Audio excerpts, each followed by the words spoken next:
그동안 집값이 많이 올랐습니다. 그래서 부동산 정책의 목표는 이제 집값을 이제 하향 안정화시키는 목표로 하고 있고, 또 그동안 이제 빚을 내서 이제 부동산 시장을 부양한 측면이 있어서 지금 저희 무주택자라든지 실소유자분들에게 집값이 걱정 없이 주거를 안정적으로 살 수 있도록 하는 것이 저희 정책의 목표입니다. 네. 그렇군요. 네. 그 방향을 지금 앞으로 꾸준히 지속적으로 추진하겠다는 게 지금 계획이신데 일단 양도세 중과 유예 종료부터 한번 말씀을 들어보겠습니다.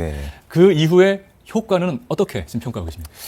양도세 중과 유예를 대통령께서 선언하시고 유예 종료를 선언하시고 시장의 효과가 조금씩 나타나고 있다고 평가는 할 수 있습니다. 그래서 최근에 이제 매물도 좀 늘고 있고 집값 상승폭도 축소 추세에 있습니다. 특히 이제 강남 3구하고 용산구 이런 곳에서 이제 2월부터 하락 전환이 되고 있는데 앞으로도 면밀히 이제 모니터링하면서 시장을 예의주시해야 되지 않나 이런 생각하고 있습니다. 네, 다주택자에 대한 규제를 하면서 심리는 어떻게 보십니까? 확실히 심리가 좀 달라졌다고 보십니까? 다주택자 이제 심리인데. 그러니까 심리적인 영향이 있어서 매물이 좀 나오고, 그리고 또 그것이 좀 손해가 될 것 같다, 갖고 있는 것이. 그런 측면들이 시장에서 이제 매물이 좀 나오는, 거래가 되는 그런 걸로 생각을 합니다. 그렇군요. 자, 이재명 대통령이 수석 보좌관 회의에서 부동산 시장 정상화에 대한 의지를 다시 한번 강조했는데요. 어떤 내용으로 발언했는지 함께 보시죠. 한때 불가능해 보였던 자본시장의 정상화가 현실이 되고 있는 것처럼 망국적인 부동산 공화국을 해체하는 것 역시도 결코 넘지 못할 벽은 아닙니다. 실제로 서울 지역에서 상당폭의 집값 하락이 나타나고 있습니다. 또 주택 매물은 눈에 띄게 증가하고 있습니다. 전세값 상승률도 둔화 중이라고 합니다. 이제는 거스를 수 없는 대세, 생산적 금융으로의 자본 대전환을 한층 더 가속해야 되겠습니다. 비정상인 부동산 시장을 정상화하고 국민 삶의 실질적 개선을 위한 모두의 경제로 확실하게 나아가야겠습니다. 네. 자, 아까 차관님께서 말씀하신 대로 정책 방향은 이제 집값의 하향 안정인데 이런 정책들을 시행하다 보면은 어떤 또 우려라든가 이런 부분들이 있거든요. 이런 부분들 한번 오늘 말씀 들어보도록 하겠습니다. 먼저 다주택자 매물이 쏟아지게 된다. 이런 경우에 혹시 반대로 다주택 중과 유예를 통해서 매물이 잠길 수 있다는 그런 얘기도 나오고 있거든요. 이 부분 어떻게 보십니까? 매물 잠김에 대한 우려가 있는 것도 저희는 알고 있고요. 그런데 이제 매물 잠김이라는 것은 이제 우선 이제 저희가 이제 아파트 시장은 이제 신축 시장이 있고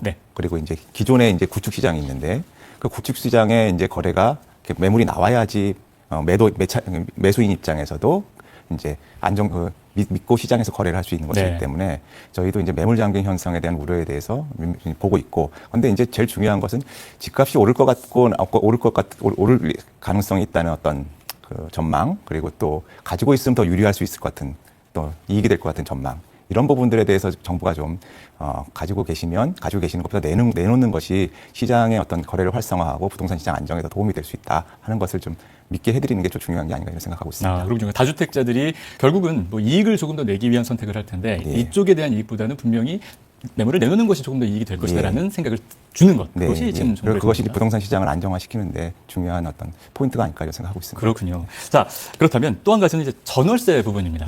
사실 다주택자들이 전월세에서 부담하는 비중은 분명히 있거든요. 이런 부분들에 대해서 다주택자들에게 매물을 내놓게 한다면 전월세 움직임도 좀 꿈틀꿈틀하지 않겠냐 이런 우려거든요. 이 부분은 어떻게 보십니까?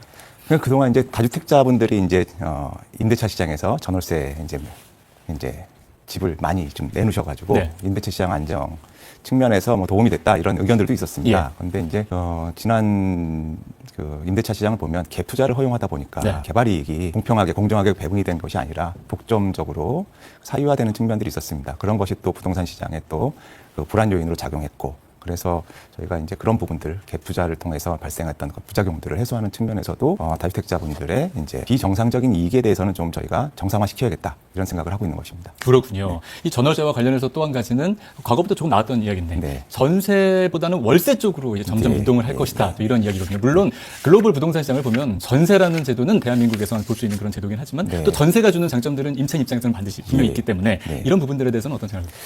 그 전세 월세화에 대해서는 많은 논쟁이 있습니다. 있습니다. 그래서 근데 이제 저희가 이제 1인 가구가 이제 많이 생기는 거의 이제 전 가구의 한 35% 정도 1인 가구 계속 증가하고 있고요. 그런 추세가 있고 또 가슴 아프시지만 또 전세 사기 피해 이런 부분들이 있어서 또 월세화가 좀 더 진행이 더 빨리 되는 그런 측면이 있습니다. 그래서 저희는 이제 그 월세는 특히 이제 실수요입니다. 실수요고 그리고 또 청년들 그리고 이제 1인 가구들 이런 분들의 부담들을 좀 완화시킬 수 있는 그런 제도를 좀 필요하다고 생각하고 있고 그래서 이제 전월세에 대한 뭐 청년들 보조금이라든지 월세에 대한 보조금 그리고 월세 세액공제라든지 이런 제도들을 운영하고 있고 또 그런 부분들을 또 정부가 재정적인 지원이라든지 금융 지원을 확대해 나가는 것을 해 나가고 있습니다. 네. 최근에 또 월세를 선호하는 청년들이 또 1인 가구가 또 늘고 있다는 얘기도 들리더라고요. 예, 그런 의견들도 있습니다. 예, 말씀하신 그런 의견도 받아들이면서 네, 예. 지원을 좀 확대해 나가겠다. 네, 예, 필요하다고 보고 있습니다. 예.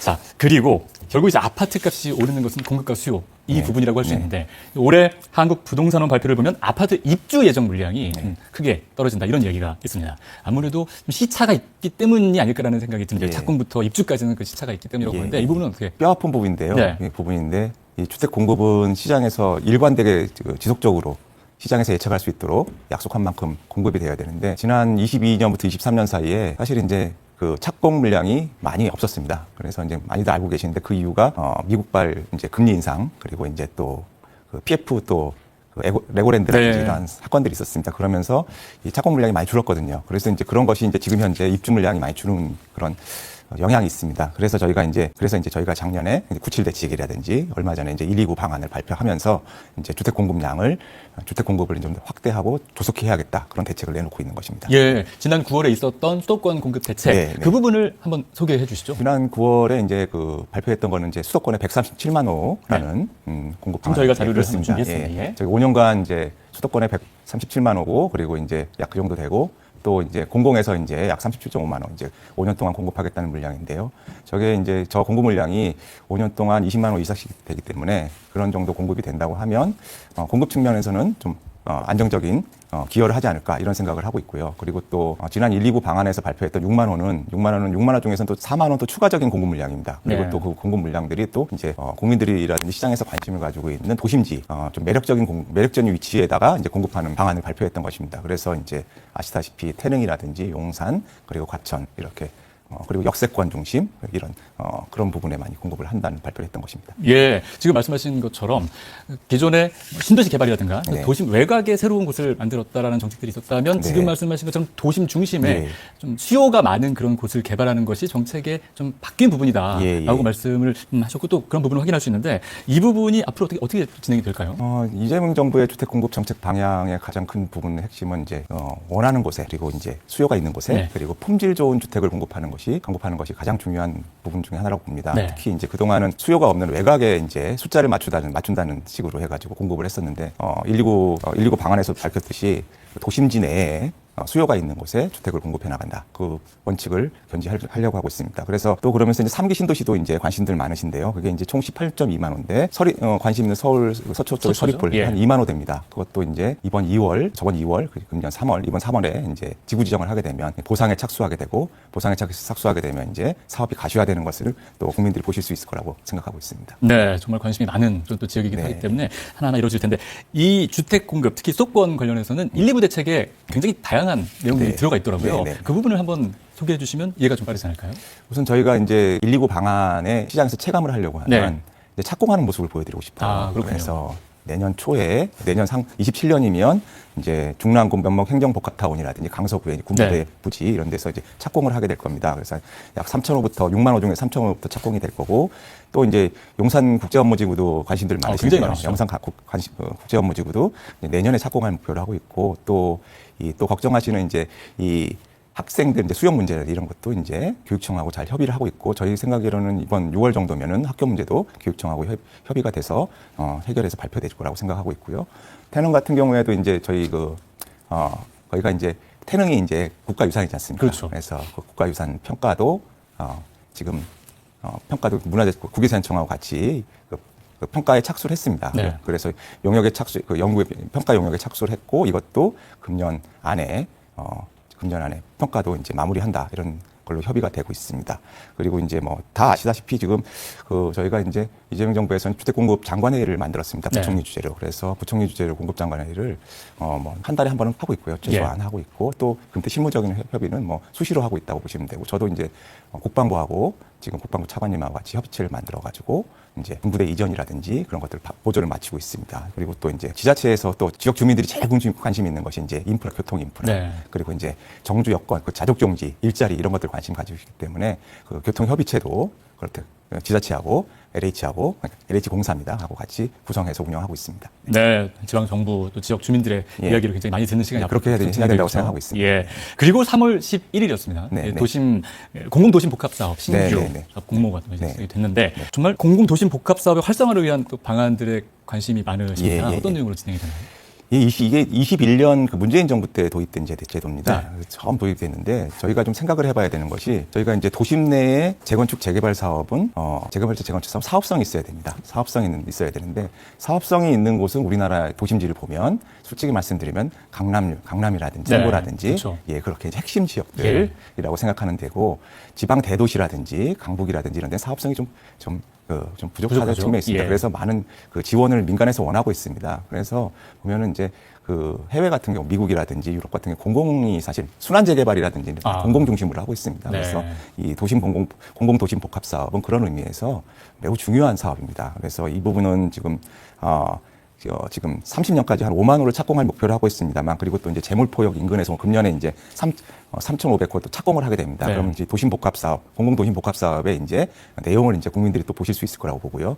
또 이런 것이 이제 또 확산돼야 되기 때문에 지금 서울 대상으로 또 지금 공모를 하고 있습니다. 서울 대상으로 해서 그래서 이제 3월부터 지금 공모하고 있고 주민 설명회도 이번에 한 2번 정도 하면서 6월 정도에는 서울 지역에 이제 도심 복합 사업, 도심 공공 복합 사업을 또 새로 선정해 가지고 추진하려고 하고 있습니다. 예. 장관께서 조금 전에 말씀하신 것처럼 사실 아파트 부족하면 그냥 지어. 그러면 올라가면 되는 거 아니냐라고 그냥 단순하게 생각하시는 분들도 사실 계시겠지만 민간의 그 관심을 갖게 하기 위해서는 충분한 사업성이 뒷받침돼야 되지 않겠습니까? 그래서 이런 부분들에 대해서 사업성이 없는 부분에 또 집을 짓게 하는 것은 또 정부의 좀 필요에 따라서 움직이는 부분이고 그럼 지원책이 굉장히 또 필요할 텐데 민간에 대한 지원책은 어떤 계획들을 가지고 계십니까? 그래서 이제 저희가 이제 민간에 대한 지원책이라고 했을 때 다시 말씀드리면 민간에 대한 지원책에 이제 제일 중요한 건 금융을 이제 조달하는 것이 제일 중요하고요. 예. 그리고 또 사업 절차를 이제 속도감 있게 해주는 게 중요합니다. 그러면 이제 금융적인 부분에서 봤을 때 사업성이 없는 데는 공공이 그래서 같이 참여하게 되면 사업성이 보완되기 때문에 이제 민간에서 이제 펀딩을 해오기가 쉬운 것이죠. 그래서 제가 말씀드렸던 대로 공공주도의 도시정비 사업이 활성화될 필요가 있다. 특히 이제 아까 말씀드린 사업성이 없는 특히 이제 즉 지방 대도시 같은 경우는 되게 필요하다. 지방 대도시도 정비가 필요하기 때문에요. 그리고 또 이제 또 이제 민간에서 민간 이제 조합에서 순수 민간 이제 재개발 지역 재건축 조합에서 원하시는 그런 이제 사업성을 높여주기 위해서 저희가 이제 방금 말씀드렸던 사업기획 통합심의를 해서 사업기간을 금융 비용을 줄여주는 거죠. 네. 그리고 또 이제 임대주택이라든지 이런 거를 이제 공공기여로 이제 기부하게 될 때 이제 매수하는 그것도 이제 가격도 현실화시켜주고 그런 식으로 이제 민간 도정법 개정안이 지금 법사위에 가 있습니다. 지금 법사위 통과했습니다. 이번 국회 본회의 통과되면 이제 그것이 이제 민간 주도의 이제 조합 방식의 재개발 재건축 사업에도 도움이 될 거라고 기대하고 있습니다. 네, 결국은 시간을 좀 줄여서 다 들어가는 비용도 줄여주는 그런 그렇습니다. 부분도 또 큰 도움이 됩니다. 네, 도움됩니다. 예. 자, 그러면 3기 신도시에 대해서 좀 마지막으로 말씀 한번 드리겠습니다. 지금 현재 3기 신도시 사업은 어디까지 지금 진행이 되고 있는지 또 저기에도 공급이 잘 될 수 있는지 이런 분석에 말씀해 주시죠. 그동안 이제 3기 신도시가 많이 사업이 지연되고 있다는 그런 걱정을 많이 하셨습니다. 저도 뭐 그런 얘기를 많이 했었고요. 근데 말씀드렸던 대로 이재명 정부 들어와서 구실 대책 발표하고 그러면서 이제 3기 신도시에 이제 속도가 붙고 있습니다. 그래서 뭐 말씀드린 5년간 이제 공공주택을 이제 37만을 착공한다고 말씀드렸지만 3기 신도시에 지금 기존 계획보다 지난 정부의 지난 계획보다는 한 40% 이상 늘어난 17.3만 호를 이제 착공할 예정으로 있고 그리고 금년에 1.8만 호 착공하고 또 이제 특히 이제 금년부터 이제 입주를 합니다. 이제 인천에 이제 계양에서부터 첫 입주를 시작을 하게 됩니다. 그래서 실제 이제 3기 신도시 입주가 이제 가시화되고 있고요. 그리고 이제 말씀드렸던 대로 서리풀도 이제 보상에 착수를 하게 되고 2만 호. 그러면 29년에 빠르면 29년 착공할 겁니다. 그리고 이제 또 특징적인 것은 뭐냐면 말씀드린 인허가 절차라든지 아까 말씀드린 절차 간소화, 보상 기간 단축, 그리고 이주하고 또 철거를 해야 되거든요. 이런 행정기관들을 한 2년 반 정도 단축시키는 그런 제도 개선도 했습니다. 그래서 3기 신도시를 속도감 있게 추진해 갈 것으로 생각하고 있습니다.